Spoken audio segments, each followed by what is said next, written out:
I didn't come to Rwanda expecting my heart to shift, but the moment I stepped out of the plane, something unusual happened. A profound sense of calm wrapped around me, the kind you feel in places that have truly healed, not just rebuilt.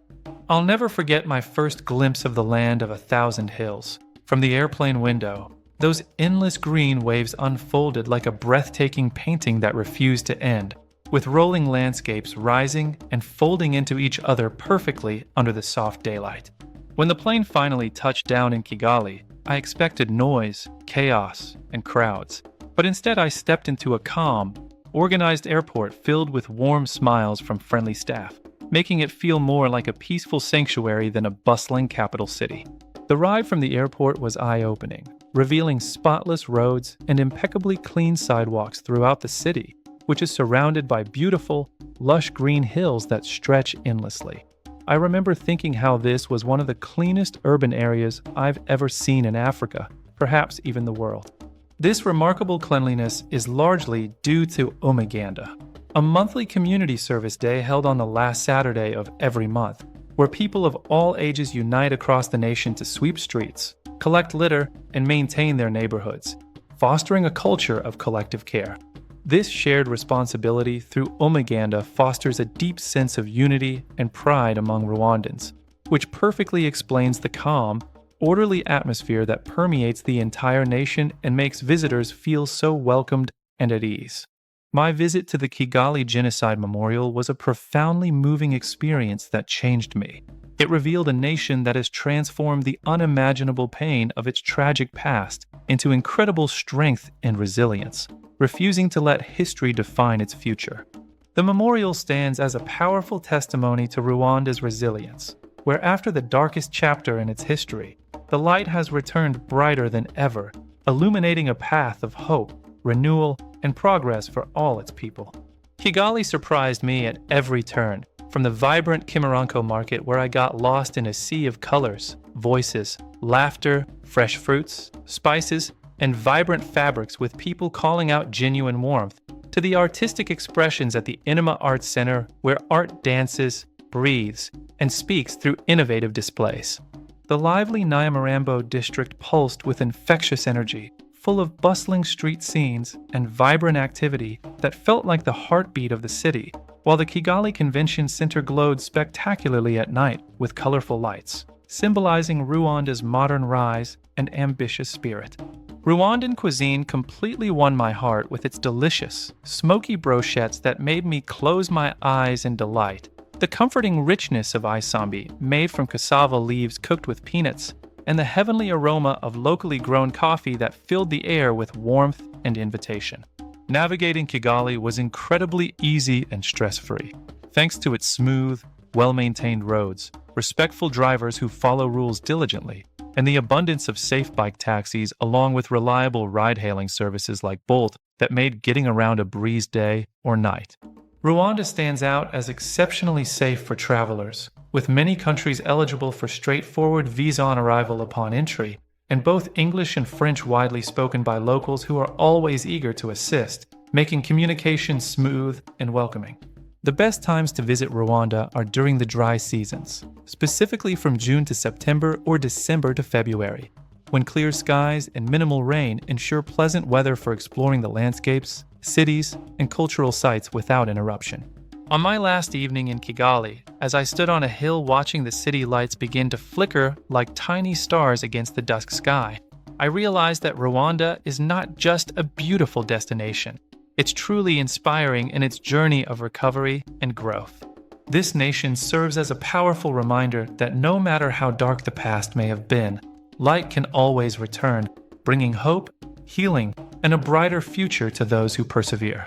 This experience marked only my first chapter in Rwanda, a remarkable nation that has truly healed and continues to inspire all who visit its welcoming shores.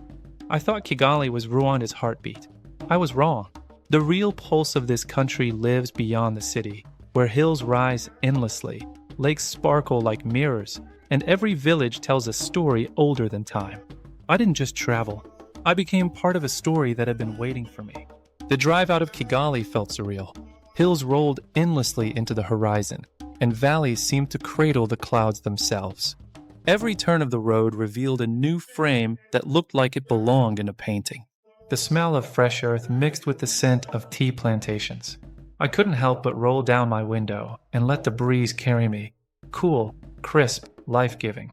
Children waved from the side of the road, their laughter echoing across the hills.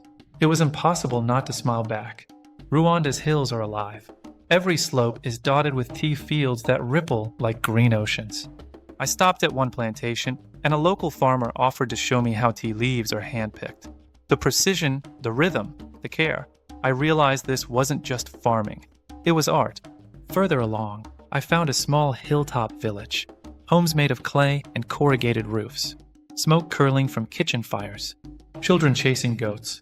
Women carrying baskets on their heads like it was the easiest thing in the world. I sat with an elderly woman under a mango tree. She told me stories of the hills, stories of resilience, family, and hope. I felt honored just to listen. Then came Lake Kivu. If I had thought Rwanda's beauty peaked in Kigali, this lake proved me wrong. The water was impossibly blue, calm, and reflective, like a giant mirror for the sky. Fishermen paddled small boats, their nets glinting in the sunlight. I took a small boat myself. Rowing slowly, listening to the gentle splash of water, I realized this is what peace feels like. In Rwanda, culture isn't in museums, it's alive. I visited a local cultural village near Gisenyi. Drumming welcomed me, dancing followed, and every smile I met told a story of joy and pride. I learned traditional songs, tried to keep up with the dancers, and laughed when I failed spectacularly. People here live by one word, Ubuntu. I am because we are. It's not just philosophy, it's a way of life. And it's contagious. The food in Rwanda's countryside feels closer to the earth than anything I've tasted. Fresh fruits, grilled fish from the lake, sweet potatoes, beans, and manioc. Every meal is simple, humble, and unforgettable. I sat on a mat with a family and shared a meal that was more than food. It was a window into their lives, their routines, their laughter. As the sun began to set, the hills turned gold. Shadows stretched long, and the lakes reflected the fiery sky. I climbed a small ridge to watch the horizon, and for a moment, I felt completely small, but also completely alive. Every hill, every tree, every ripple in the water told me something. Rwanda's magic isn't in rushing to see it, it's in letting it embrace you. By the end of my second day, I realized Rwanda isn't just a place. It's an experience. It's the smell of the earth after rain, the smiles of children on the road, the songs of women at the river, the calm of the lakes, the rhythm of the hills. I came seeking a destination. I found perspective. The hills whispered, the lakes reflected, and the people welcomed me. Rwanda changed the way I see the world. And this is only the beginning. Next episode, we dive deeper into the Volcanoes National Park, gorilla trekking, and a side of Rwanda that most travelers dream about, but few ever see. Come with me. Experience Rwanda like it's your own story. I had long heard the captivating stories of gorillas, these silent, majestic guardians of the misty mountains, living quietly and profoundly in Rwanda's breathtaking highlands, often referred to as the land of 1,000 hills.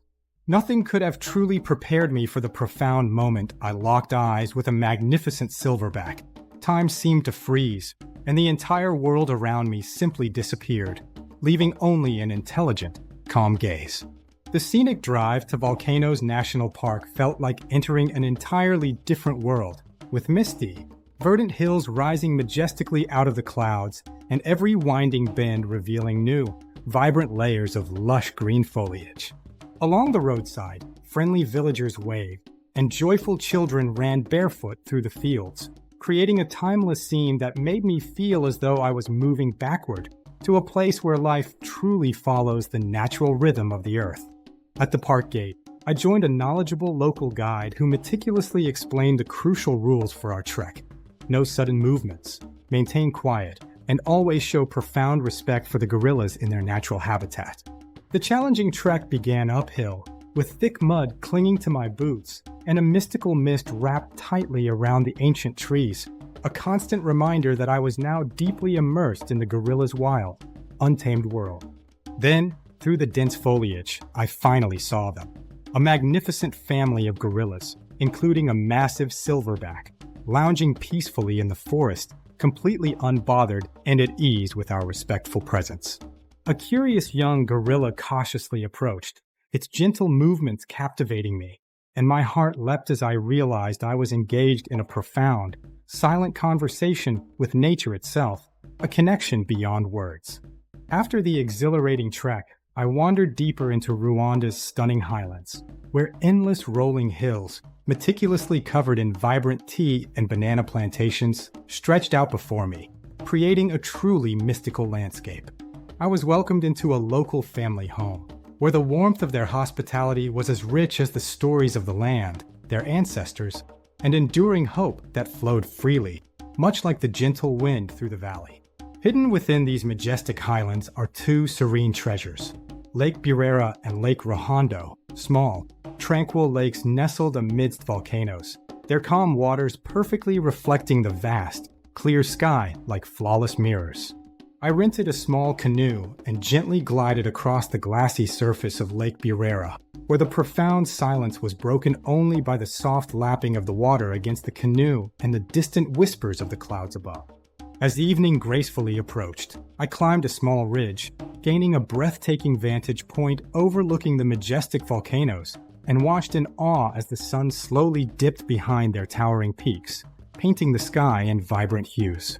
I sat quietly, deeply reflecting on the incredible day, having had the privilege to walk among these gentle giants and feeling a profound, spiritual connection to nature that truly goes far beyond any spoken words. This is Rwanda, a captivating land of profound mystery, breathtaking majesty, and unforgettable moments that undeniably change the very way you perceive and interact with the world around you, inviting deeper reflection. I thought I had already seen Rwanda's true identity, but on this day, Rwanda showed me something even deeper. It wasn't the city, the markets, or the stories told in books. It was something ancient, spiritual, like stepping into a heartbeat that has been beating for centuries. This was the day I entered the hills of Rwanda, where culture is not preserved, it is alive. The morning began with a drive that felt like drifting through a green ocean, with roads curling through endless rolling hills. My guide, Emmanuel, smiled and said, "Today, you will see where Rwanda's soul still breathes." We arrived at a community known for the Inyambo cattle, majestic creatures with horns so long and curved they look like living sculptures. Their presence is royal, their movements slow, gentle, almost ceremonial, embodying dignity and ancient heritage. Emmanuel whispered, "These cattle are older than our written history. They belong to kings and are symbols of identity and peace." Just as I was absorbing the majesty of the cattle, I heard the deep, rhythmic beat of traditional drums. We followed the sound to an open clearing where young men, the Intor dancers, were preparing for a performance. They leapt into the air with a power that felt like a heartbeat. Every jump, step, and rhythmic stomp told a story of warriors and resilience. It wasn't just dance. It was emotion, history, and identity, showing that culture isn't something Rwanda shows off. It's something Rwanda lives. After the dance, Emmanuel took me further into the hills until we reached acres of tea plantations stretched across the hills like green waves. Workers moved through the rows with practiced elegance, plucking tea leaves, and the wind brushing through the leaves felt like nature whispering stories. I walked between the fields, the scent of fresh tea surrounding me, and felt completely at peace. As the sun began to set, we sat with a small community in the hillside, sharing fresh tea and stories of their ancestors. One elder, with eyes full of memory, said, "In Rwanda, culture is not what we show. Culture is who we are." Suddenly, everything made sense. The cattle, the dancers, the tea fields, the endless hills, and the unity in every community. This wasn't a tour or sightseeing. This was Rwanda letting me see its heart, its heritage, its living soul. As night settled over the hills, the sky turned deep blue and lights flickered in distant homes, marking the most meaningful day of my journey. A day that didn't just show me Rwanda, but taught me Rwanda, where culture is a living, breathing part of everyday life. Passed from generation to generation with pride, unity, and love, it defines what it truly means to rise again.